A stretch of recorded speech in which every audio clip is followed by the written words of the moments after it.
देखो, एक होता है मन का शांत होना, ये बड़ा भ्रांत शब्द है। शांत मन जैसी कोई चीज नहीं होती। या तो मन होता है या मन नहीं होता। अगर आप कहो शांत मन, ऐसा कुछ नहीं है। आप कहो ऐसी आंख जो देखे ना, तो फिर वो आंख का क्या मतलब है ना। तो उसने कहा, गुरुदेव मैं सत्य का अन्वेषी हूं, मुझे सत्य चाहिए। गुरुदेव ने कहा, मेरी आज्ञा का पालन करना होगा। हाँ मास्टर, हाँ गुरुदेव, आपकी आज्ञा का पालन करूंगा। तो पाकशाला में जाओ, मठ में 500 साधु हैं, उनको भोजन की व्यवस्था करनी पड़ती है। वहां धान कूटने की तेरी मैं जिम्मेदारी लगाता हूं। धान कूटना, सुबह से लेकर रात तक धान कूटना, और जब तक मैं तुम्हें ना बुलाऊं और कोई दूसरी जिम्मेदारी ना दूं, तुमको सिर्फ एक काम करना है, चावल कूटने हैं, चावल कूटने हैं। जी गुरुदेव, वो साधक ने अपने जीवन के 20 साल चावल कूटे। गुरु ने कभी नहीं बुलाया और वो कभी नहीं आया। चावल कूटने का काम, चावल कूटते कूटते कूटते कूटते उसकी तन्मय अवस्था हो गई। गुरुदेव ने एक दिन अपने कक्ष के बाहर लिखा कि अब मेरा शरीर छूटने वाला है, मैं अपना उत्तरदायित्व अपने किसी शिष्य को देना चाहता हूं। मुझे मेरी गद्दी पर मेरी जिम्मेदारियां जो मेरी रही इस मठ के प्रति, अब मुझे अपने शिष्य को चुनना है। इसलिए जो इधर उधर गए हुए शिष्य हैं सबको बुला लिया जाए, सबको बुला लिया जाए। जिंदगी खपा दी थी जिन्होंने धर्म ग्रंथ पढ़ के, प्रचार प्रसार इतना किया अपने गुरुदेव का। बड़े बड़े लोग थे मठ में। एक दिन गुरुदेव ने कहा कि जो अपने सबसे श्रेष्ठ अनुभव और ज्ञान को इस दीवार पे लिख देगा, मैं समझूंगा, उसकी योग्यता का मैं आकलन कर लूंगा।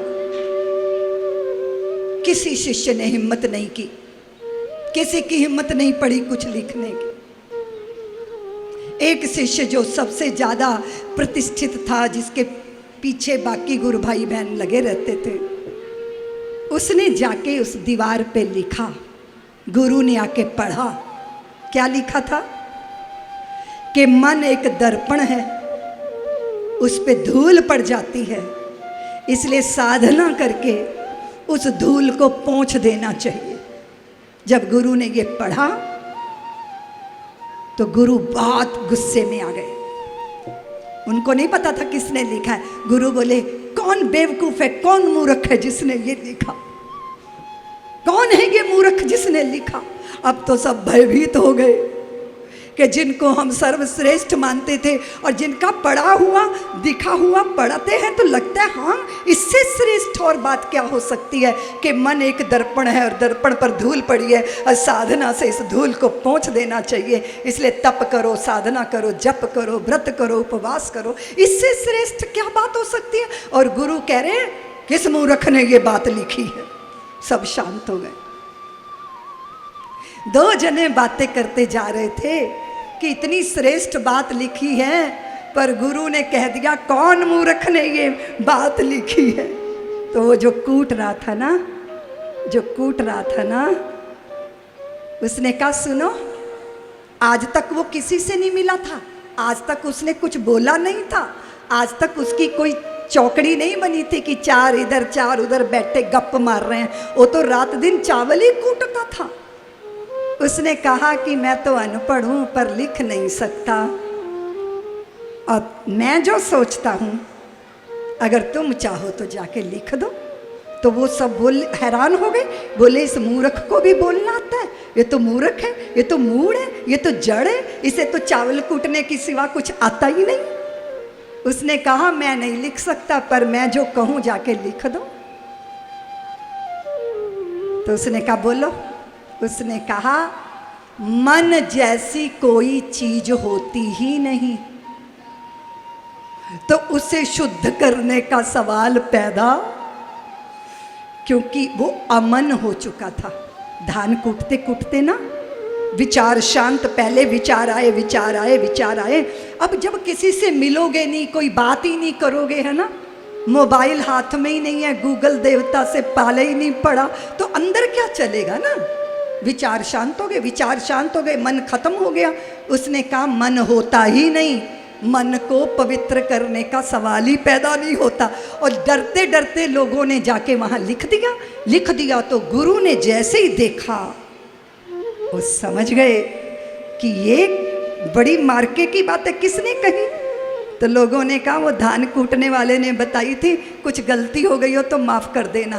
तो आधी रात को गुरु ने बुलाया उसको, बोले वत्स तू मेरा उत्तराधिकारी है, पर तू आधी रात में ये मेरी छड़ी पकड़ो और मेरा लिबास लो और यहाँ से चले जाओ, नहीं तो ये बाकी सब तेरा कत्ल कर देंगे।